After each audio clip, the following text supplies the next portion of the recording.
Hello साथियों, नमस्कार। कैसे हैं आप सभी? स्वागत है आप सभी का आपके अपने चैनल एसएससी विद्यालय में। साथियों, अभी हम सभी करने जा रहे हैं plinth to paramount book by Neetu Singh का वर्ब टॉपिक, और ये है आपका लेक्चर नंबर 3। इससे पहले दो लेक्चर में मैंने आपको वर्ब के बेसिक्स पार्ट और कुछ मॉडल्स भी मैंने आपको कराए थे। तो आई होप आपने उन दो वीडियो को देखा होगा और उसमें बताए गए कॉन्सेप्ट को समझा होगा।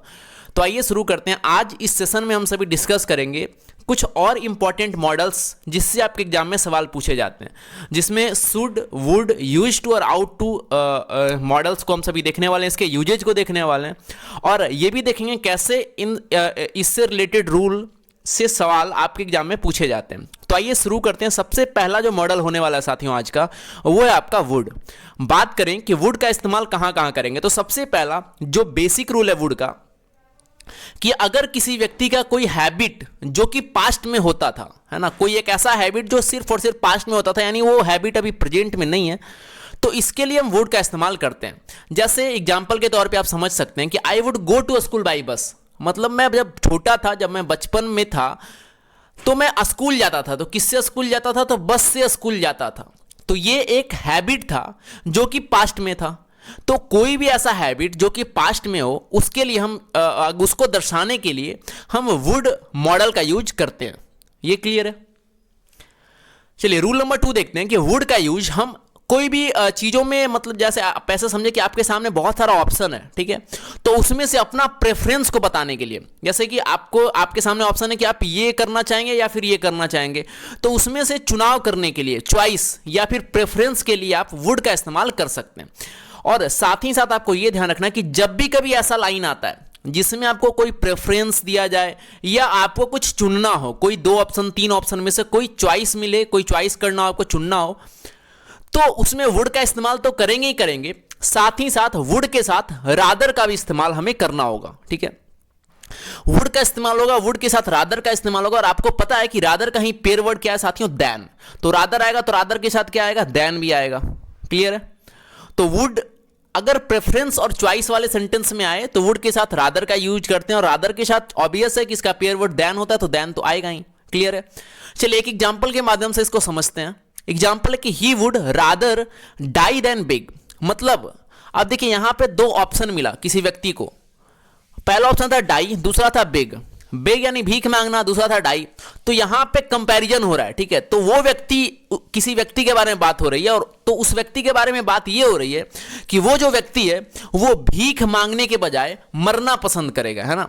तो 2 चीजों में से एक चीज के बारे में बात हो रही है। तो यहां हम क्या किए? वुड का इस्तेमाल कर दिए, और वुड आया तो इसके साथ रादर भी, और रादर आया तो इसके साथ देन भी आया। ये क्लियर है? चलिए आगे बढ़ते हैं।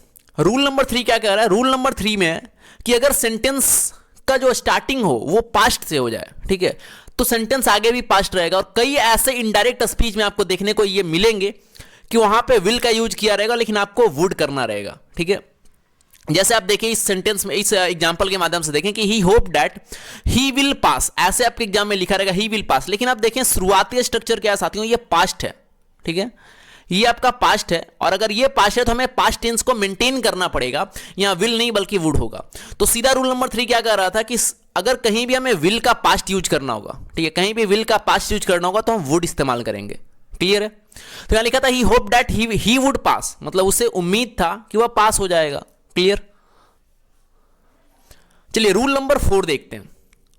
अब रूल नंबर 4 में जो चीजें हैं वो मैंने आपको पहले सेशन में भी बता रखी है। क्या है साथियों?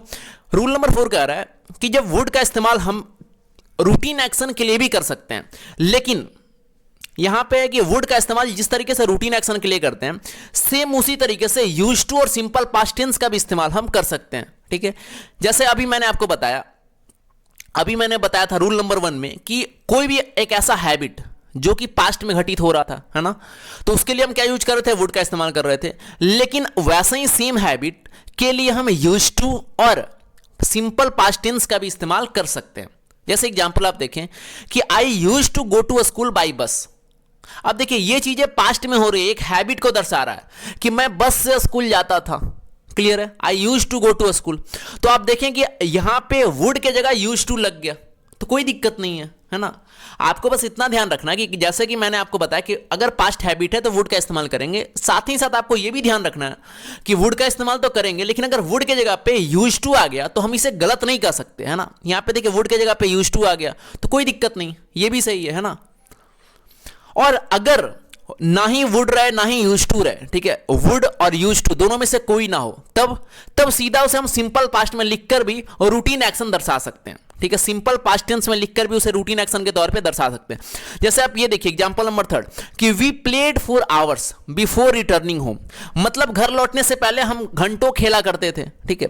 तो ये पास्ट में एक हैबिट के बारे में बात हो रही है, तो ना ही यहां पे वुड है और ना ही यहां पे यूज टू है। ये क्लियर हो गया होगा।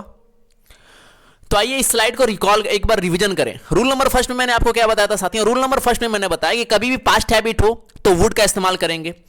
रूल नंबर 2 में मैंने बताया कि जब भी कोई प्रेफरेंस या चॉइस के बारे में बात हो तो वुड का इस्तेमाल वहां करेंगे, लेकिन मैंने आपको यह भी बताया कि वुड के साथ रादर आएगा, और अगर रादर आएगा तो इसका पेयर वर्ड होता है देन, तो देन भी आएगा। क्लियर है।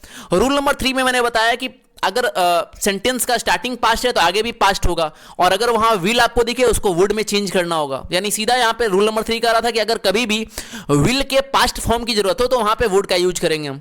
क्लियर। और रूल नंबर 4 क्या कह रहा था?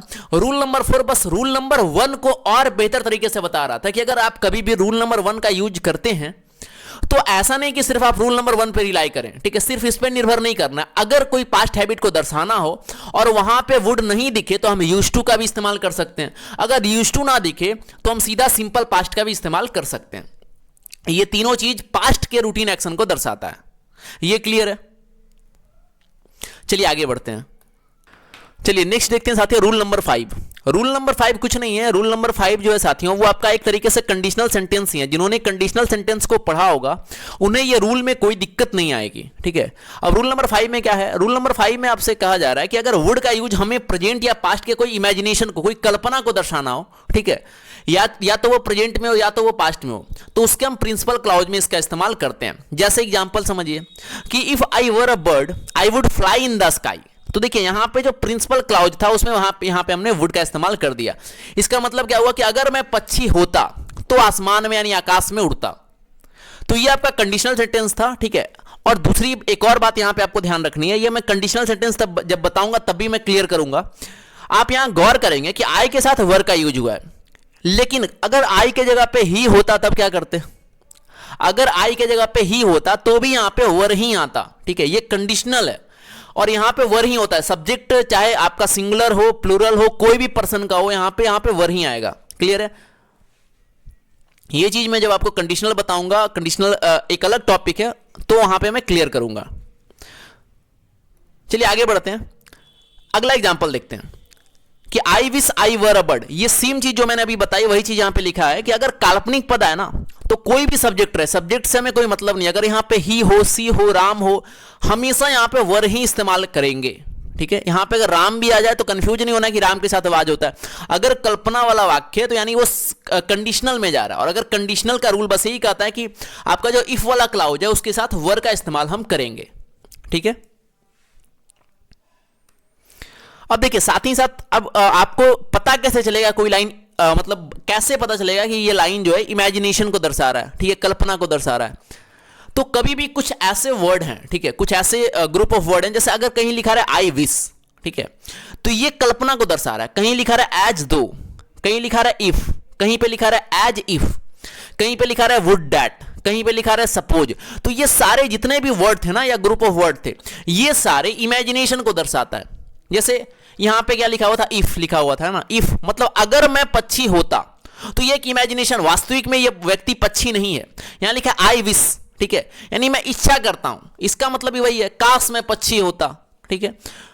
तो ये सब इफ और आई विश, इसके जगह पे एज दो भी लिखा रह सकता है, इफ भी लिखा रह सकता है, as if, would that, suppose, ये सब कुछ भी लिखा रह सकता है। तो आपको यहां पे समझना पड़ेगा कि ये सब जो ग्रुप ऑफ वर्ड है या वर्ड है, ये इमेजिनेशन को दर्शाता है, कल्पना को दर्शाता है। और अगर ये कल्पना को दर्शाता है तो इसके साथ हम क्या यूज करना पड़ेगा? इसके सब्जेक्ट के साथ इस वाले क्लाउज में हम वाज का हमें इस्तेमाल करना पड़ेगा। क्लियर है। ये बहुत ही इंपॉर्टेंट रूल था, ये इसको आप मार्क करेंगे और याद रखेंगे इसे, ठीक है। चलिए आगे देखते हैं रूल नंबर 6 कि वुड का यूज हम विल के पास्ट फॉर्म में भी करते हैं इनडायरेक्ट। ये मैंने आपको पहले ही बता रखा है कि जैसे आपके सामने आता है इनडायरेक्ट स्पीच कि he said he will go there, तो ये आपका डायरेक्ट स्पीच था। जब आप इसको इनडायरेक्ट में कन्वर्ट करते हैं तो he said that he would go there, है ना, तो ये आपका इनडायरेक्ट में चेंज हो गया। तो वुड का इस्तेमाल यहां पर भी विल के पास्ट फॉर्म में किया जाता है। आगे बढ़ते हैं। चलिए नेक्स्ट है साथियों रूल नंबर 7। रूल नंबर 7 क्या कह रहा है कि वुड का यूज रिक्वेस्ट के फॉर्म में भी होता है। अगर कोई व्यक्ति किसी से रिक्वेस्ट कर रहा है, क्लियर, और वो रिक्वेस्ट कैसा है, वो रिक्वेस्ट पोलाइट रिक्वेस्ट है, मतलब विनम्रता से किया हुआ रिक्वेस्ट है, तो वैसे स्ट्रक्चर में भी हम वुड का इस्तेमाल करते हैं। कंडीशन ये है कि वो इंट्रोगेटिव सेंटेंस होना चाहिए। जैसे आप एग्जांपल देखें कि वुड यू हेल्प मी, मतलब क्या आप मेरी मदद करेंगे, या इसी को कह सकते हैं क्या आपसे मुझे मदद मिलेगी। तो ये एक रिक्वेस्ट है, ठीक है, एक ऐसा रिक्वेस्ट है पोलाइट, मतलब विनम्रता के साथ आप उससे पूछ रहे हैं सामने वाले व्यक्ति से कि सर क्या आप मेरी मदद कर सकते हैं, या कोई भी सामने वाला व्यक्ति है उससे आप पूछ रहे हैं कि क्या आप मेरी मदद कर सकते हैं। तो ये एक ऐसा रिक्वेस्ट है जो कि पोलाइट है। अब आप याद करें साथियों, मैंने आपको रिक्वेस्ट जब जैसे ही आया तो आपके माइंड में ये क्लिक करना चाहिए कि रिक्वेस्ट का कुछ और भी था। क्या क्या था रिक्वेस्ट का? एक था फॉर्मल रिक्वेस्ट, एक था इनफॉर्मल, एक था इनफॉर्मल जिसको फ्रेंडली कर रहे थे, एक था आपका रिस्पेक्ट के साथ रिक्वेस्ट। तो ये सब चीजों के साथ अलग अलग हम यूज कर रहे थे। तो ये चौथा आपका रिक्वेस्ट वाला है जो कि पोलाइट रिक्वेस्ट है।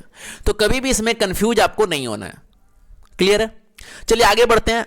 Rule number 8। रूल नंबर 8 क्या कह रहा है कि वुड का यूज संभावना को यानी प्रोबेबिलिटी को व्यक्त करने के लिए भी किया जाता है। यानी कोई एक ऐसा चीज जिसमें हम गेस कर रहे हैं, संभावना दर्शा रहे हैं कि या तो हो रहा होगा, मतलब हो भी सकता है और नहीं भी हो सकता है, उसको हम प्रोबेबिलिटी यानी संभावना कहते हैं। तो कभी भी किसी व्यक्ति के किसी व्यक्ति या किसी घटना के होने की संभावना का जिक्र हो तो वहां पे हम वुड का इस्तेमाल करते हैं। जैसे एग्जाम्पल समझते हैं। एग्जाम्पल में लिखा है साथियों कि ही वुड बी स्लीपिंग, यानी वह सो रहा होगा। अब यहां से क्या गेस हुआ कि वह सो भी सकता है और नहीं भी सो सकता है ना। वो सामने वाला व्यक्ति या तो सो रहा होगा या तो नहीं भी सो रहा होगा। तो यहां पे एक प्रोबेबिलिटी है, यहां एक संभावना है, और जब संभावना के बारे में बात हो तो वैसे केस में हम वुड का इस्तेमाल कर सकते हैं। क्लियर है? चलिए आगे बढ़ते हैं। Rule number 9।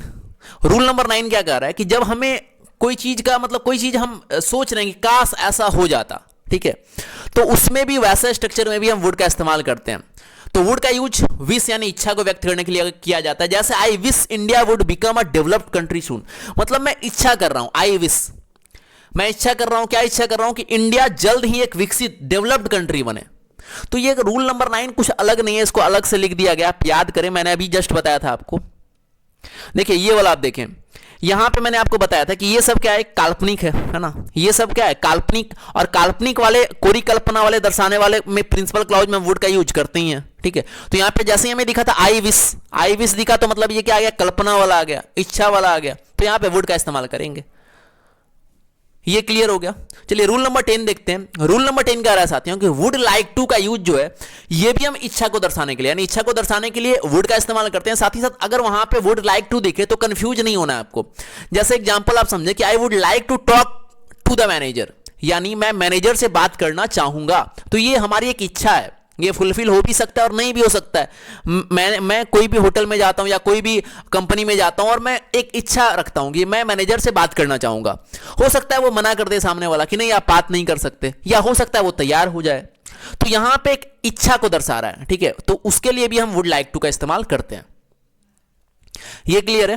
चलिए जल्दी से क्विक रिवीजन करें इस स्लाइड का। सबसे पहला रूल नंबर 7 में मैंने आपको बताया था कि वुड का यूज पोलाइट रिक्वेस्ट के लिए किया जाता है। फ्रेंडली रिक्वेस्ट, फॉर्मली रिक्वेस्ट और रेस्पेक्ट के साथ रिक्वेस्ट, ये तीनों अलग अलग था जो मैंने प्रीवियस लेक्चर में आपको बता दिया था। तो यहां पे आया पोलाइट रिक्वेस्ट। तो पोलाइट रिक्वेस्ट के लिए मैंने बताया कि वुड का इस्तेमाल किया जाता है, और कंडीशन ये है कि वो सेंटेंस जो है वो इंट्रोगेटिव सेंटेंस होना चाहिए। क्लियर? रूल नंबर 8 में मैंने क्या बताया कि जब कोई भी घटना के होने की संभावना या न होने की संभावना, यानी आप कह सकते हैं कि किसी भी प्रोबेबिलिटी के बारे में बात हो, तो वहां भी वुड का इस्तेमाल हम करते हैं।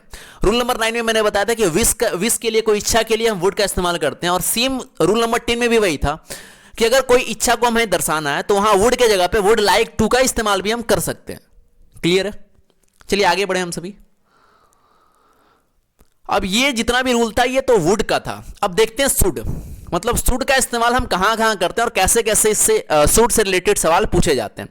तो सबसे पहले शुड का मतलब क्या होता है साथियों, चाहिए, ठीक है, कोई कोई भी चीज के लिए, कोई चीज चाहिए के लिए हम शुड का इस्तेमाल करते हैं। ठीक है, चाहिए, इसका हिंदी होता है चाहिए। अब देखिए रूल नंबर 1 क्या कर रहा है कि शुड का यूज सलाह के लिए, सजेशन, आप किसी को सजेस्ट करते हैं। ठीक है, सजेस्ट मतलब क्या हुआ कि आप किसी व्यक्ति को कोई चीज के लिए बता रहे हैं कि आप अगर ऐसे करते हो तो वो आपके लिए बेहतर साबित होगा, उसको हम कहते हैं सजेशन। ठीक है, तो सजेशन के लिए भी हम शुड का इस्तेमाल करते हैं। जैसे एग्जांपल अगर हम देखें तो एग्जांपल में क्या लिखा है कि यू शुड स्टडी इंग्लिश, यानी आपको इंग्लिश का अध्ययन, इंग्लिश का स्टडी करना चाहिए।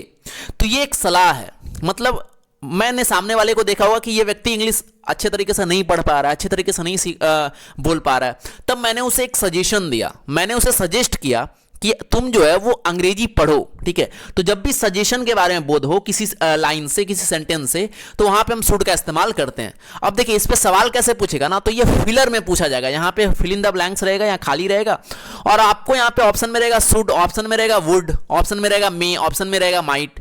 तो वहां पे आपको देखना पड़ेगा कि ये जो है ना यहाँ पे सलाह का सेंस निकल रहा है, यानी यहाँ पे शुड हमारा बेहतर ऑप्शन होगा। क्लियर है? चलिए रूल नंबर 2 देखते हैं। रूल नंबर 2 कह रहा है कि शुड का यूज एडवाइस के लिए भी किया जाता है। एडवाइस यानी जब किसी व्यक्ति को हम सलाह दे रहे हैं, मतलब देखिए इसका मतलब भी सलाह ही होता है, एडवाइस का मतलब भी वही होता है, लेकिन सजेशन का मतलब कि सामने वाला व्यक्ति अगर ना भी करे तो उसे कोई प्रॉब्लम नहीं होगी, लेकिन अगर एडवाइस है तो अगर सामने वाला व्यक्ति ना करे तो उसे भविष्य में कोई ना कोई प्रॉब्लम हो सकती है। जैसे डॉक्टर जो होते हैं ना वो आपको एडवाइस देते हैं। ठीक है, मतलब कि आपको जस्ट सपोज कि आपको कुछ भी कोई बीमारी हो गई तो आपको मतलब वहां पे डॉक्टर सलाह देते हैं कि आपको ये करना चाहिए, आपको सुबह जगना चाहिए, गर्म पानी पीना चाहिए, तो ये सब एडवाइस होता है। क्लियर है? तो एडवाइस के भाव के लिए भी हम शुड का इस्तेमाल करते हैं। जैसे आप देखें कि you should not laugh at his mistakes, यानी यहां पे हम एक एडवाइस दे रहे हैं, उसको सलाह दे रहे हैं, मानना ना मानना उसकी बात, लेकिन वहां पे एक सलाह हम उसको दे रहे हैं, एडवाइस दे रहे हैं कि तुम्हें उसकी गलतियों पे नहीं हंसना चाहिए। अब देखिए इसका मतलब क्या निकला कि वो व्यक्ति उसकी गलतियों पे हंसता था, और अगर ये चीज एडॉप्ट वो नहीं करता है, सॉरी एडॉप्ट नहीं करता है, तो भविष्य में उसको दिक्कत हो सकती है। ठीक है, तो ऐसे जब भी कभी एडवाइस का भाव निकल रहा है, इस लाइन से क्या निकल रहा है, एक एडवाइस का मतलब एक व्यक्ति दूसरे को एडवाइस दे रहा है, सलाह दे रहा है। ठीक है, तब यहां पर भी हम शुड का इस्तेमाल करेंगे। बहुत ही माइनर डिफरेंस है सजेशन और एडवाइस में। क्लियर है? चलिए आगे रूल नंबर 3, ये बहुत ही इंपॉर्टेंट है। ठीक है, रूल नंबर 3 पे कई सारे सवाल भी पूछे गए आपके एसएससी एग्जाम्स में। ठीक है, सबसे पहले आपको ये जानना है कि जो लिस्ट होता है ना, यहाँ पे रूल नंबर 3 में लिस्ट के बारे में चर्चा, आपको सबसे पहले ये जानना है कि अगर कहीं भी लिस्ट आएगा, ठीक है, तो जनरली लिस्ट का जो पेयर वर्ड होता है ना वो शुड होता है। लिस्ट का जो पेयर वर्ड होता है शुड, यानी अगर कहीं लिस्ट आ रहा है तो मैक्सिमम टाइम्स वहां पे शुड होना चाहिए। अगर उसके साथ यूज करना हो तो लिस्ट का एक पेयर वर्ड शुड होता है, ये आपको ध्यान रखना है। क्लियर? चलिए रूल नंबर 3 देखते हैं। रूल नंबर 3 क्या कह रहा है कि शुड का यूज जो है लिस्ट के बाद निगेटिव पर्पस के लिए किया जाता है। जैसे ही रन फास्ट, मतलब वो तेजी से भागा, ही रैन फास्ट, वो क्या किया, वो तेजी से वो लड़का भागा। अब क्यों भागा, तो he should miss the train, मतलब वो ट्रेन छूट ना जाए। तो यहां पे जो लिस्ट जो है ना छूट न जाए ना, न यह नकारात्मक जो आया ना, निगेटिव जो आया वो लिस्ट के कारण आया। वो तेज क्यों भागा, वो तेज इसलिए भागा क्योंकि वो ट्रेन को छोड़ ना दे, मतलब ट्रेन छूट ना जाए उससे, वो तेजी से भागा, कहीं कहीं ट्रेन हमारा छूट ना जाए। तो लिस्ट जो है ना यहाँ नकारात्मक सेंस में होता है, निगेटिव सेंस में। तब यहाँ पे एक और बात आपको ध्यान रखनी है कि जैसे ही लिस्ट निगेटिव हो तो कई बार होगा ना आपके एग्जाम में, एसएससी देखिए आपके माइंड के साथ खेलता है, कई बार आपको होगा कि लिस्ट का यूज रहेगा और इसके साथ कोई निगेटिव वर्ड भी लिखा रहेगा। ठीक है, कोई निगेटिव वर्ड भी लिखा रहेगा, अनलेस, अनटिल, नॉट, नो, कुछ भी लिख देगा यहाँ पे। तो आपको समझना पड़ेगा कि वहां पे एरर है, यानी लिस्ट ऑब्वियस है कि ये खुद निगेटिव है और निगेटिव के साथ निगेटिव कभी भी नहीं आ सकता है। क्लियर है? चलिए एक और एग्जांपल देखते हैं और क्लियर करते हैं। आपको यहां पे ध्यान ये रखना था कि लिस्ट का पेयर वर्ड शुड होता है और लिस्ट का यूज निगेटिव पर्पस के लिए किया जाता है। एक और एग्जांपल देखिए कि take care lest you fall, मतलब यहां पे अब आप ध्यान देंगे तो ये जो है ना यहां पे शुड का इस्तेमाल ही नहीं है। यानी अगर हम आपसे पूछें कि इस सेंटेंस का टेंस कौन सा है, यानी इस सेंटेंस में कौन सा टेंस का यूज किया गया, किस टेंस में है ये, तो आपका आंसर होगा कि ये तो सिंपल प्रेजेंट में है। तो यहां पे हम कह सकते हैं कि लिस्ट का यूज जो है ना वो सिंपल प्रेजेंट में भी किया जा सकता है। अब इसका अर्थ क्या हुआ कि टेक केयर मतलब ध्यान रखो कि कहीं तुम गिर ना जाओ, मतलब कोई व्यक्ति कहीं से जा रहा था, मे बी वहां पे दिक्कत हो सकती थी, मैंने उसको कहा कि तुम ध्यान रखो कहीं तुम गिर ना जाओ, तो take care lest you fall. तो आपको ध्यान रखना है कि लिस्ट का यूज शुड के साथ तो करते हैं, लेकिन लिस्ट का इस्तेमाल हम सिंपल प्रेजेंट टेंस में भी कर सकते हैं, ठीक है। चलिए इस स्लाइड का रिवीजन करें। शुड का इस्तेमाल, 3 रूल मैंने बताया। एक तो मैंने बताया सजेशन के लिए शुड का इस्तेमाल करते हैं, दूसरा मैंने बताया एडवाइस के लिए शुड का इस्तेमाल करते हैं, तीसरा मैंने बताया कि लिस्ट का पेयर वर्ड शुड होता है और लिस्ट निगेटिव पर्पस के लिए यूज किया जाता है, वहां पे भी हम शुड का इस्तेमाल करते हैं। क्लियर है। अब एक बेसिक रूल है कि शैल का, अगर कहीं भी शैल का हमें क्या बनाना हो, शैल का अगर हमें पास्ट फॉर्म बनाना हो तो भी शुड आएगा। शैल का पास्ट फॉर्म क्या होता है साथियों, ये शुड ही होता है। शैल का पास्ट फॉर्म शुड होता है। क्लियर है। तो अभी मैंने सबसे पहले वुड का यूज बताया, जो उसमें मैंने लगभग 10 रूल बताए, और इसके बाद मैंने शुड का रूल बताया। तो आइए एक बार क्विक रिवीजन करें वुड और शुड दोनों का। वुड और शुड, तो सबसे पहले बात करें वुड। वुड का मैंने बताया था साथियों कि अगर कभी भी पास्ट हैबिट के बारे में चर्चा हो, ठीक है, पास्ट के हैबिट के बारे में चर्चा हो, तो वहां पे हम वुड का इस्तेमाल करते हैं। जब कभी भी प्रेफरेंस यानी कोई पसंद, चॉइस के बारे में चर्चा हो, तब भी वुड का इस्तेमाल करते हैं। तीसरा मैंने आपको बताया था कि विल का जो पास्ट फॉर्म होता है वो भी वुड होता है, और साथ ही साथ मैंने बताया कि इनडायरेक्ट स्पीच में भी विल के जगह पे वुड का इस्तेमाल हम करते हैं, ठीक है। इसके बाद मैंने बताया था कि रूटीन एक्शन, और रूटीन एक्शन जो है पास्ट में, ये सेम चीज हो गया, तो यहां पे वुड का इस्तेमाल करते हैं हम सभी। और यहीं पे मैंने बताया था कि इसके जगह पे यूज टू का भी इस्तेमाल किया जा सकता है, ठीक है, इसके जगह पे यूज टू भी रह सकता है। और साथ ही साथ मैंने बताया था कि यहां पे सिंपल पास्ट भी हो तो आपको चौंकना नहीं है, ठीक है, सिंपल पास्ट भी यहां पे रह सकता है। ये क्लियर है। इसके बाद नेक्स्ट मैंने आपको बताया था कि वुड का जो इस्तेमाल है वो कंडीशनल सेंटेंस में भी होता है। कौन सा, इमेजिनेशन वाला, कल्पना वाला, वहां पर भी वुड का इस्तेमाल हम करते हैं।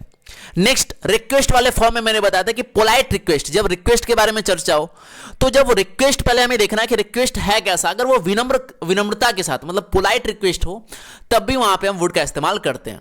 इसके बाद मैंने आपको बताया कि प्रोबेबिलिटी के लिए, संभावना के लिए वुड का इस्तेमाल करते हैं। और लास्ट में मैंने बताया था कि कोई इच्छा, ये भी कल्पना वाला कल्पना में ही जाएगा कि कोई चीज हम, कि आई विश, ठीक है। तो जब भी कोई कल्पना करते हैं कि अगर मैं पक्षी होता, कुछ भी ऐसा कल्पना है, तो उस सेंटेंस में भी वुड का इस्तेमाल करते हैं। क्लियर है। तो ये भी कंडीशनल में ही जाएगा। ये सब अलग अलग इसलिए लिखा है ताकि आप किसी भी सेक्शन में कंफ्यूज ना हो सके। क्लियर है। तो आपको क्या करना है, आपको इस स्लाइड को स्क्रीनशॉट लेना है। ये जो एक्स्ट्रा स्लाइड मैंने बनाया ना, ये बस आपके लिए बनाया ताकि आप क्विक रिवीजन कर सकें। और आप बिलीव करें, आप जितना रिवीजन करेंगे ना, रिवीजन ही आपको रिजल्ट दिलाएगा। आप किसी भी बुक को बढ़िया से पढ़ लें, जब तक आप उसको रिवाइज नहीं करेंगे, कोई भी आपको सिलेक्शन नहीं दिलाने वाला। आप कितने भी डल माइंडेड है या कितने भी इंटेलिजेंट है, उससे कोई फर्क नहीं पड़ता। डल वाले भी लोग रिजल्ट लेकर जाते हैं और इंटेलिजेंट वाले भी बैठे रह जाते हैं। तो आपको रिवीजन करते रहना पड़ेगा। तो ये रिवीजन स्लाइड है, ठीक है। ये जो स्लाइड मैंने बीच बीच में डाला है, ये आपके रिवीजन के लिए, ताकि आप इसे स्क्रीनशॉट लेकर रखें और समय, जब भी आपको समय मिले, ठीक है, तो ये स्लाइड खोलकर आप रिवीजन करते रहें, ठीक है। तो ये वुड का था। अब देखते हैं शुड। तो शुड में मैंने बताया था कि सजेशन के लिए, कोई व्यक्ति किसी को सजेस्ट कर रहा है कोई चीज, तब हम शुड का इस्तेमाल करेंगे। जब कोई व्यक्ति किसी को एडवाइस दे रहा है, सलाह दे रहा है, तब भी हम शुड का इस्तेमाल करेंगे। और तीसरा मैंने बताया था कि लिस्ट का पेयर वर्ड भी शुड होता है। आप यहां पे चाहें तो चौथा ऐड कर सकते हैं कि शैल का पास्ट फॉर्म भी क्या होता है साथियों, शैल का पास्ट फॉर्म जो होता है, इसका पास्ट जो होता है, ये भी शुड होता है। ये क्लियर है। तो वुड और शुड, ये दोनों आपका क्लियर हो चुका होगा। अब आगे बढ़ते हैं। अब नेक्स्ट एक मॉडल है साथियों, आउट टू। अगर आउट टू की बात करें तो आउट टू का भी अर्थ होता है शुड के जैसा ही, ठीक है। आउट टू, शुड का अर्थ मैंने क्या बताया आपको, चाहिए, है ना। तो आउट टू का भी जो अर्थ है वो चाहिए के सेंस में ही आता है। इसका भी अर्थ क्या होता है, इसका भी अर्थ होता है चाहिए। इसका भी अर्थ क्या होता है, इसका भी अर्थ होता है चाहिए। क्लियर। लेकिन अब दोनों में अंतर क्या है, यानी अगर शुड और आउट टू का दोनों का अर्थ सेम है, तो दोनों का यूज हम कैसे करेंगे। तो देखिए, जब भी कभी किसी सेंटेंस से सलाह का बोध हो, एडवाइस का बोध हो, तब वहां तो हम शुड का इस्तेमाल कर देंगे। लेकिन किसी सेंटेंस में मोरल ड्यूटी या मोरल ऑब्लिगेशन, मतलब नैतिक कर्तव्य के बारे में पता चले, कि लगे कि ये जो है ना, मतलब हमें करना चाहिए, ठीक है, मतलब एक जेन्युइन फीलिंग है अंदर से, मोरल, कभी भी मोरल ड्यूटी के बारे में चर्चा हो, तो वहां पे हम शुड के जगह पे आउट टू का यूज हम करेंगे। क्लियर है। तो फिर से रिपीट करते हैं, आउट टू का इस्तेमाल कहां करेंगे, तो जब भी कभी मोरल यानी नैतिक कर्तव्य, नैतिक ड्यूटी के बारे में चर्चा हो हमारा, तब वहां पे आउट टू का इस्तेमाल करते हैं। अब एग्जांपल से समझते हैं इसको, कि we ought to love our country. इसका मतलब क्या हुआ कि हमें अपने देश से प्यार करना चाहिए, ठीक है। तो ये क्या है साथियों, ये एक नैतिक सलाह है। सलाह तो आपको दिया जा रहा है। सलाह मैंने अभी क्या बताया था कि सलाह तो देना है, एडवाइस का चर्चा हो, आपका सजेशन हो, तो वहां पे हम शुड का इस्तेमाल तो करेंगे। लेकिन जब वही सलाह आपका नैतिक में चला जाए, ठीक है, मोरल चला जाए, तो वैसे सेंटेंस में हम शुड के जगह पे आउट टू का इस्तेमाल हम करते हैं। ठीक है, ये चीज क्लियर है आपका। कभी भी मोरल वैल्यू का चर्चा हो, मोरल ऑब्लिगेशन का चर्चा हो, वहां पे हम आउट टू का इस्तेमाल करेंगे। चलिए आगे बढ़ते हैं साथियों। नेक्स्ट है आपका मस्ट। अब देखिए मस्ट का यूज कंपल्सन के लिए किया जाता है। मस्ट का यूज किसके लिए करते हैं? बाध्यता के लिए। जब कोई व्यक्ति को किसी काम को मतलब एकदम करना ही करना है, जैसे कोई भी केस हो सकता है, कोई भी सिनेरियो हो सकता है, अगर बाध्यता का सेंस है, मतलब आपको ये काम करना ही करना है, ठीक है, इसके बिना काम नहीं चल सकता है, तब वहां पे वैसे सेंटेंस में हम मस्ट का यूज करते हैं। तो रूल नंबर 1 वही कह रहा था कि मस्ट का यूज कंपल्सन के लिए यूज करते हैं। कंपल्सन यानी बाध्यता, कंपल्सरी है कोई चीज करना, इसके बिना काम नहीं चल सकता। जैसे एग्जांपल से समझिए। एग्जांपल में क्या कह रहा कि कैंडिडेट्स मस्ट राइट इन इंक, मतलब जो कैंडिडेट थे, जो उम्मीदवार थे, उसे स्याही से ही, उम्मीदवार या आप कह सकते हैं अभ्यर्थी जो एग्जाम में शामिल होते हैं, ठीक है, वो जो भी मतलब एग्जाम में शामिल हो रहे हैं कैंडिडेट, उसके लिए एक रूल आया कि वो जो कैंडिडेट हैं उन्हें इंक से ही लिखना पड़ेगा, मतलब उम्मीदवारों को स्याही से ही लिखना पड़ेगा। तो ये एक कंपल्सन है, ठीक है, ये एक बाध्यता है कि कोई भी व्यक्ति को इसे पालन करना ही करना पड़ेगा। अगर वो व्यक्ति स्याही का यूज नहीं करता है तो मे भी उसका जो कैंडिडेचर है वो कैंसिल हो सकता है। तो यहां पे कंपल्सन है। तो जब भी किसी सेंटेंस से कंपल्सन का बोध हो, यानी वो जो एक्शन है वो कंपल्सरी हो, तो वैसे सेंटेंस में हम मस्ट का यूज करते हैं। ये क्लियर है? चलिए आगे बढ़ते हैं। नेक्स्ट है आपका रूल नंबर 2। रूल नंबर 2 क्या कह रहा है? रूल नंबर 2 कह रहा है कि जब कभी भी कोई फिक्स डिटर्मिनेशन, यानी एक ऐसा संकल्प जो दृढ़ हो, मतलब आप कह सकते हैं कि एक ऐसा संकल्प आपने लिया जो मतलब एकदम आपको लग रहा है कि नहीं, इसे तो एकदम होना ही चाहिए, एकदम पूरा करना ही है, ठीक है, तो एक ऐसा संकल्प जो दृढ़ हो, पक्का इरादा आप कह सकते हैं इसे, तो उसको भी व्यक्त करने के लिए हम मस्ट का यूज करते हैं। जैसे एग्जांपल में समझिए कि India must win the world cup. अभी देखिए वर्ल्ड कप चल रहा है, तो यहां पे इस सेंटेंस से क्या निकल रहा है कि भारत को विश्व कप जीतना ही होगा, ठीक है। तो कई सारे फैंस ये उम्मीद कर रहे हैं कि इस बार भारत वर्ल्ड कप क्या करेगा, जीतेगा। तो इस लाइन से हमें मतलब एक डिटर्मिनेशन के बारे में पता चल रहा है, एक मतलब एक ऐसा लग रहा है एक संकल्प के बारे में, और वो संकल्प कैसा है? दृढ़ संकल्प है ना। दृढ़ संकल्प आप समझ पा रहे होंगे कि मतलब एक ऐसा संकल्प जो बहुत ही पक्का हो, ठीक है। तो इसका मतलब वैसे सेंटेंस में जो जिस सेंटेंस से हमें दृढ़ संकल्प के बारे में बात हो, डिटर्मिनेशन के बारे में चर्चा हो, वहां पे हम मस्ट का यूज कर सकते हैं, ठीक है। चलिए नेक्स्ट देखते हैं रूल नंबर 3। रूल नंबर 3 में क्या कह रहा है कि जब कभी भी किसी सेंटेंस से ड्यूटी का बोध हो, कोई कर्तव्य, ठीक है, कोई भी कर्तव्य का बोध करना हो, जैसे आप कोई कहीं भी काम करते हैं, वो काम करना आपका कर्तव्य है। कोई भी आप देश के लिए जो काम करते हैं, ठीक है, देश के लिए भी, वो भी आपका कर्तव्य है। तो कभी भी ड्यूटी के बारे में चर्चा हो, कर्तव्य के बारे में चर्चा हो, वहां पे हम मस्ट का यूज करेंगे, ठीक है। तो हम कह सकते हैं कि कभी भी ड्यूटी या कर्तव्य का चर्चा कहीं आए तो वहां पे हम मस्ट का यूज कर सकते हैं। जैसे एग्जांपल में समझे कि a soldier must fight for his country, मतलब एक सैनिक को अपने देश के लिए लड़ना चाहिए। तो ये एक सैनिक का क्या है, एक सोल्जर का क्या है? कर्तव्य है, ड्यूटी है। क्या है ड्यूटी? अपने देश के लिए फाइट करना, लड़ना, ठीक है। तो ऐसे सेंटेंस में भी हम मस्ट का यूज कर सकते हैं। चलिए रिकॉल करते हैं, रिवाइज करते हैं। सबसे पहले रूल नंबर 1 में बताया था कि कभी भी किसी सेंटेंस से कंपलसरी यानी कंपल्सन का बोध हो तो वहां पे मस्ट का यूज करेंगे। सेकंड मैंने बताया था कि फिक्स डिटर्मिनेशन, जब कोई पक्का इरादा मतलब दृढ़ संकल्प का बोध हो तभी मस्ट का यूज करेंगे। तीसरा मैंने बताया था कि किसी सेंटेंस से ड्यूटी का बोध हो तो भी हम मस्ट का यूज करेंगे।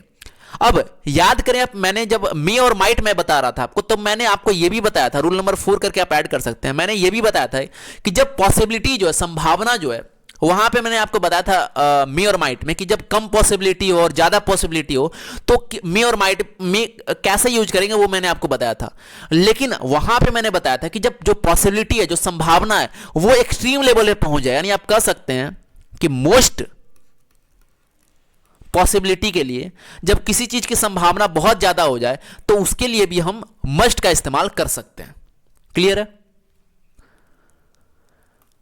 अब देखिए मे, माइट और मस्ट, यहां तक मैंने आपको पिछले लेक्चर में मैंने मे पढ़ाया, माइट पढ़ाया और इस लेक्चर में मैंने आपको मस्ट पढ़ाया। तो यहां पे बहुत जरूरी है कि एक बार तीनों को कंपेयर करें, तीनों का एक बार रिवीजन करें, क्योंकि सबसे ज्यादा कंफ्यूजन मे, माइट और मस्ट में होता है। तो एक बार इन तीनों का रिवीजन करें और इस स्लाइड को स्क्रीनशॉट लेना, क्योंकि ये रिवीजन स्लाइड है, ठीक है। तो सबसे पहले मे का बात करें। मे में जब संभावना हमारा ज्यादा होता था तब वहां पे हम मे का इस्तेमाल करते थे, क्लियर है। और जब संभावना कम होता था तब माइट का इस्तेमाल करते थे, लेकिन जब संभावना बहुत ज्यादा हो जाए तब वहां पे हम मस्ट का इस्तेमाल करेंगे। ठीक है। जब कोई किसी सेंटेंस से पर्पस का बोध हो तब वहां पे मे का इस्तेमाल कर रहे थे। जब किसी सेंटेंस से विश, कोई इच्छा के बारे में बोध हो तब वहां मे का इस्तेमाल कर रहे थे। और जब रिक्वेस्ट के बारे में बोध हो, और रिक्वेस्ट कैसा हो, रिस्पेक्ट के साथ वाला, तब भी वहां पे मे का इस्तेमाल हम कर रहे थे। क्लियर है। अब बात करते हैं मस्ट। मस्ट जो अभी मैंने जस्ट कुछ मिनट पहले बताया आपको कि जब कंपल्सन के बारे में यानी कोई बाध्यता को बताया तो मस्ट का इस्तेमाल करेंगे। जब डिटर्मिनेशन मतलब एकदम निश्चय के साथ, संकल्प के साथ कोई सेंटेंस लगे हमें कि ये सेंटेंस में जो भाव निकल रहा है वो एक संकल्पित है, तो वहां पे मस्ट का इस्तेमाल करेंगे। अगर किस सेंटेंस में कोई ड्यूटी के बारे में, कर्तव्य के बारे में चर्चा हो किसी सेंटेंस में, तो वहां पर भी हम मस्ट का यूज करते हैं। क्लियर है। और एक इंपॉर्टेंट चीज जो मैंने लास्ट लेक्चर में भी बताया था कि अगर कभी भी मे माइट दिखे, ठीक है, तो वहां पे हम पॉसिबली या फिर लाइकली का इस्तेमाल नहीं करते हैं। पॉसिबली और लाइकली एक ऐसे वर्ड हैं जो मे और माइट के साथ नहीं आते। सेम जैसे कि कैन और कुड के साथ। जल्दी से कमेंट करिए, कैन और कुड के साथ कौन सा वर्ड था जिसका यूज हम कैन और कुड के साथ नहीं करते हैं। जल्दी से ये कमेंट बॉक्स में आना चाहिए। आपके लिए सवाल है कि कैन और कुड के साथ कौन ऐसा वर्ड है या ग्रुप ऑफ वर्ड है जिसका यूज हम कैन और कुड के साथ नहीं करते हैं। इसका आंसर आप कमेंट करें। चलिए नेक्स्ट है साथियों यूज टू। अब हम सभी देखने वाले हैं यूज टू से रिलेटेड कैसे कौन कौन से रूल है और कैसे आपके एग्जाम में सवाल आ सकते हैं यूज टू। इसका जिक्र मैंने पहले भी किया था यूज टू के बारे में, और मैंने वहां पे आपको बताया था जस्ट अभी कुछ मिनट पहले जब आया था पास्ट हैबिट के बारे में, तो मैंने आपको बताया था कि वुड का इस्तेमाल पास्ट हैबिट के लिए करते हैं। मैंने आपको अभी जस्ट कुछ मिनट पहले बताया कि वुड का इस्तेमाल पास्ट हैबिट के लिए किया जाता है, लेकिन वहीं पर मैंने बताया था कि अगर वुड अगर ना वहां दिखे तो उसके जगह पर हम यूज टू का इस्तेमाल भी कर सकते हैं। क्लियर है। तो पहला रूल तो यही हो गया कि यूज टू का इस्तेमाल हम पास्ट हैबिट या पास्ट के सिचुएशन के लिए या अवस्था के लिए हम यूज टू का इस्तेमाल कर सकते हैं। एग्जांपल देखते हैं। एग्जांपल में लिखा है कि he used to study till 10 PM। मतलब वो कोई भी व्यक्ति था, वो अक्सर क्या करता था, मतलब एक हैबिट है उसका कि वो 10 बजे रात तक पढ़ाई करता था। तो उसके पास्ट के हैबिट के बारे में हम बता रहे हैं। क्लियर है। अब देखिए यहां पे कई लोगों को थोड़ा लोग है ना ज्यादा स्मार्ट हो जाते हैं, तो वहां पे वो गलतियां कर देते हैं। अब जैसे यहां पे लिखा था यूज टू, क्योंकि ये पास्ट एक्शन में था, तो लोग क्या करते हैं ना, इसको लिखते हैं यूज, इसके साथ लगाते हैं टू। अब उन्हें यह लगता है ना कि यूज टू का इस्तेमाल वो प्रेजेंट सिचुएशन को दर्शाने के लिए या प्रेजेंट हैबिट को दर्शाने के लिए कर सकते हैं, जो कि गलत है। ठीक है। कभी भी आपको ये चीज नहीं करना है। ये पास्ट में था तो अगर इसका हम प्रेजेंट करें यूज टू, इसका इस्तेमाल कभी भी प्रेजेंट के एक्शन को दर्शाने के लिए नहीं किया जाता है।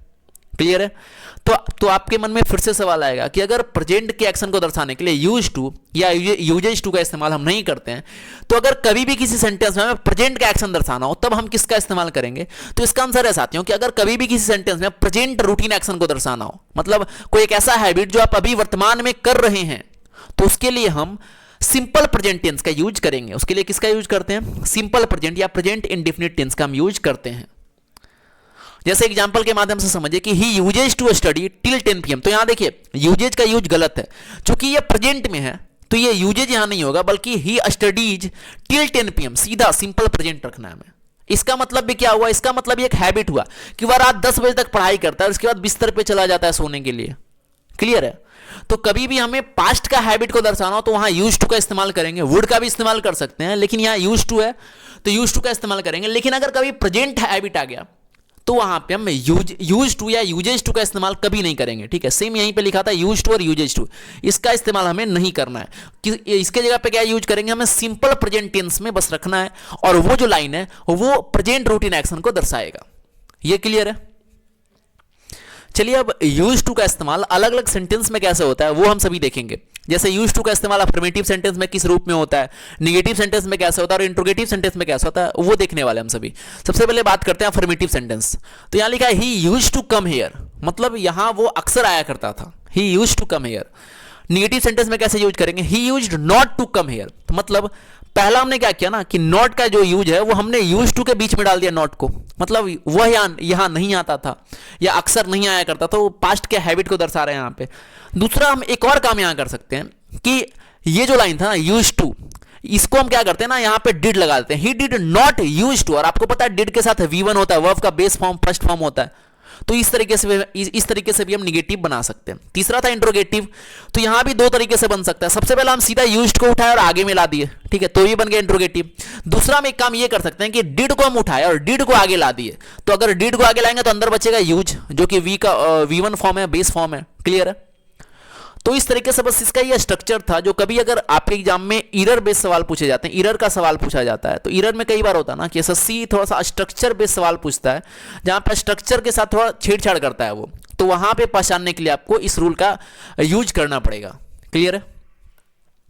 चलिए आगे बढ़ते हैं। अगला इंपॉर्टेंट जो पॉइंट है वो है कि अगर कभी भी यूज टू आपको दिखे, तो कई बार, ये बहुत इंपॉर्टेंट है, ठीक है, ऊपर वाला लाइन भी बहुत इंपॉर्टेंट है, कि कई बार होता है ना कि यूज टू आपके सामने आया, यूज टू, तो लोग रटे होते हैं कि यूज टू आया तो हम इसके साथ V1 लगाएंगे, लेकिन ऐसा नहीं है, ठीक है। यूज टू के साथ V1 का यूज भी होता है और यूज टू के साथ V4 का यूज भी करते हैं हम सभी। तो अब बात यहां पे कि यूज टू के साथ V1 कब होगा और यूज टू के साथ V4 कब होगा। तो साथियों यहां पे यूज टू के साथ V1 का यूज कब करेंगे, तो देखिए नॉर्मल जो लाइन है, नॉर्मल जो अभी जो हम यूजेज देख रहे हैं वो सब यूज टू के साथ V1 वाला है, ठीक है, उसके साथ हम इसका यूज करेंगे। लेकिन अगर कभी यूज टू के साथ, देखिए अगर यहाँ पे अगर हम सीधा लाइन में बोले, तो अगर शुरुआत में सब्जेक्ट रहे और सब्जेक्ट के साथ अगर डायरेक्ट यूज टू आ जाए ना, तो उसके साथ आप V1 का यूज करिएगा। लेकिन अगर सब्जेक्ट के साथ वर्ब आए और वर्ब के बाद यूज टू आए, तब वहां पे V4 का यूज होता है। और ये जो V4 होता है ना, ये वास्तविक में जेरंड फॉर्म होता है, ठीक है, ये वास्तविक में क्या होता है, जेरंड फॉर्म होता है। तो जेरंड फॉर्म में बाद में आपको बताऊंगा, पढ़ाऊंगा, ये वर्ब एडवांस का टॉपिक है, ये जेरंड फॉर्म, ठीक है। तो V4 को जेरंड फॉर्म, ये जेरंड फॉर्म में होता है, और वास्तविक में ये जो यूज टू होता है ना, ये एडजेक्टिव हो जाता है, ये एडजेक्टिव हो जाता है। ये सारी चीजें आई थिंक मैंने आपको लेक्चर नंबर 1 में कराया था, ठीक है। तो जो जिन्होंने भी बढ़िया से देखा होगा उनको ये सारी चीजें क्लियर होगी। तो ये इरेज करते हैं। देखिए सेम चीज यहां पे लिखा हुआ है कि वर्ब प्लस यूज टू के बाद V4 यानी V1 प्लस ING का यूज करते हैं। जैसे I am use to getting up late in the morning, मतलब आई एम यूज टू, अब यहां पे हमें दिखा वर्ब, ठीक है, आई एम। आपको पता है ना कि यूज टू भी एक ऑक्सिलरी वर्ब था, तो अगर ये ऑक्सिलरी वर्ब के रूप में यूज होगा तब तो यहां पे V1 का यूज करेंगे। लेकिन अगर ये एडजेक्टिव के रूप में यूज होगा, तो यानी इससे पहले एक और ऑक्सिलरी वर्ब आएगा, जो कि यहां पे देखिए एम आया हुआ था पहले से, है ना। तो अगर ये एडजेक्टिव फॉर्म में यूज है, तो इसके बाद V1 प्लस IN यानी V4 फॉर्म यूज होगा, जो कि यहां पे गेटिंग है। और कई सारे ऐसे और ग्रुप ऑफ वर्ड हैं जिसके साथ V4 का यूज होता है, सिर्फ यूज टू नहीं, बल्कि कई और ऐसे वर्ड हैं जो अभी मैं आपको कुछ देर में बताने वाला हूं, ठीक है। तो इसका अर्थ क्या हुआ, इस लाइन का अर्थ क्या हुआ कि I am use to getting up late, मतलब मुझे सुबह देर से उठने की आदत है, एक हैबिट को दर्शा रहा है, ठीक है, हैबिचुअल एक्शन को दर्शा रहा है प्रेजेंट में कि I am use to getting up late in the morning. ये क्लियर है? अब नीचे वाला जो लाइन है ना, ये आप इसको कह सकते हैं कि अगर ऊपर वाला इंपॉर्टेंट था तो ये मोस्ट इंपॉर्टेंट, ठीक है, ये बहुत ज्यादा इंपॉर्टेंट है ये। अब क्या इसमें ये रूल क्या कह रहा है कि देखिए कुछ ऐसे ग्रुप ऑफ वर्ड या वर्ड हैं जो अपने साथ V1 नहीं लेते हैं बल्कि V4 लेते हैं, क्योंकि उसमें टू होता है और लोग रटे होते हैं, लोग रट लेते हैं कि टू जैसे ही आए टू के साथ V1 लगा दो, है ना। लोग इस चीजों को रट लेते हैं, ये रट के रखते हैं। लेकिन आपको ये भी रटना है कि अगर कभी भी ये सारा ग्रुप ऑफ वर्ड दिखे, जैसे कभी भी आपको दिखे बी यूज टू, कभी आपको दिखा अकस्टम्ड टू, कभी आपको दिखा अवर्स टू, देखिए सबके लास्ट में टू लगा है। कभी आपको दिखे विद अ व्यू टू, कभी आपको दिखे addicted to, devoted to, in addition to, look forward to, बहुत ज्यादा इंपॉर्टेंट, ठीक है, ये बहुत ज्यादा important, look forward to. Next objected to, owing to, given to, taken to, prone to, ये सब है ना, इसको आपको रटना है। ये कभी भी आपको दिखे एग्जाम में तो टू के साथ आपको V1 नहीं लगाना है, बल्कि V का फोर्थ फॉर्म यानी V1 प्लस ING लगाना है। ये क्लियर है? कभी भी आपको ये सारा ग्रुप ऑफ वर्ड आपको दिखे, बहुत इंपॉर्टेंट है, कई सारा सवाल आपके एग्जाम में पूछा गया। क्लियर? चलिए एग्जाम्पल के माध्यम से इसको और क्लियर करते हैं। एग्जाम्पल नंबर फर्स्ट देखिए, चलिए इसको इरेज करें। देखिए एग्जाम्पल नंबर फर्स्ट क्या कह रहा है, एग्जाम्पल नंबर फर्स्ट है कि he is addicted to smoking, यानी वो जो व्यक्ति है ना वो एडिक्टेड है, यानी उसे धूम्रपान स्मोकिंग का लत लगा हुआ है उसे। तो यहां पे जैसे एडिक्टेड टू दिखा, एडिक्टेड के साथ टू दिखा, तो इसके साथ हम क्या लगाएंगे, V4 लगाएंगे। क्लियर है? नेक्स्ट देखिए क्वेश्चन नंबर 2 कि I am looking forward to, जैसे ही लुकिंग फॉरवर्ड टू दिखा, इसके साथ हमें क्या लगाना है, मीटिंग। आपके एग्जाम में क्या लिखा रहेगा, यहां पे जस्ट आप मार्क करिएगा हमारे वर्ड को। सेम आपके कई सारे क्वेश्चन मिलेंगे, लुकिंग फॉरवर्ड लिखा रहेगा, टू रहेगा, यहां पे मीट लिखा रहेगा, ठीक है, मीट, बस वहीं पे एरर है, ठीक है ना। तो ये सब कुछ बेसिक रूल हैं, अगर जो व्यक्ति इसको बढ़िया से याद कर लेता है वो व्यक्ति कभी भी गलतियां नहीं करता है, ठीक है। चलिए नेक्स्ट देखते हैं। नेक्स्ट रूल, ये एग्जांपल नंबर 3 देखते हैं। एग्जांपल नंबर 3 है कि ही वाज यूज्ड टू, अब यूज टू दिखा, इसके बाद क्या लगाएंगे, ड्राइविंग। यूज टू के केस में ना थोड़ा सा आपको ध्यान रखना है कि कई बार यूज टू रहेगा और पीछे में ऑक्सिलरी वर्ब नहीं रहेगा, यानी यूज टू खुद ऑक्सिलरी वर्ब का काम कर रहा होगा, तो वहां पे हम V1 का यूज हमें करना पड़ेगा। तो आपको बस ध्यान ये रखना है यूज टू वाले केस में कि वो खुद ऑक्सिलरी वर्ब के रूप में काम कर रहा है या फिर वो एडजेक्टिव के रूप में काम कर रहा है, ये चीज आपको ध्यान रखना है। क्लियर है? तो यहां जो लिखा था कि he was use to driving on the right when he was in London, मतलब जब वो लंदन में था तो उसे राइट की तरफ गाड़ी चलाने की आदत थी। ठीक है, तो यहां पे ये भी एक एक्शन को दर्शा रहा है, यूज टू यहां पे जाएगा पास्ट एक्शन को। तो ये बहुत ही इंपॉर्टेंट था, ये इसे आप याद रखेंगे और यूज टू में कभी भी कंफ्यूज नहीं करेंगे आप। क्लियर है साथियों? तो आई होप ये सेशन आपको अच्छा लगा होगा। सेशन को ज़्यादा लंबा नहीं करते हैं, सेशन को यहीं पे एंड करते हैं। और आई होप ये जो सीरीज चल रहा है ना, इसमें आप काफ़ी इंजॉय कर रहे होंगे। ये जो प्लिंथ टू पैरामाउंट बुक का जो सीरीज चल रहा है एक अलग अंदाज में, ये काफ़ी आपको इंटरटेन कर रहा होगा। तो आप बस इसी तरीके से हम सभी कंप्लीट बुक को करने वाले हैं और बुक खत्म करने के बाद आपको फील होगा कि इंग्लिश में कहीं भी ग्रामर सेक्शन में आपको कोई भी प्रॉब्लम नहीं आ रहा है। तो आप इसी तरीके से इस सीरीज से जुड़े रहेंगे। अगर अच्छा लगे तो शेयर करिएगा, लाइक करिएगा, कमेंट करिएगा। और अगर कुछ और सजेस्ट करना हो या कोई और टॉपिक पे वीडियो बनानी हो तो आप कमेंट करके बताइएगा जरूर। तब तक के लिए अपना ख्याल रखें। Thank you. जय हिंद।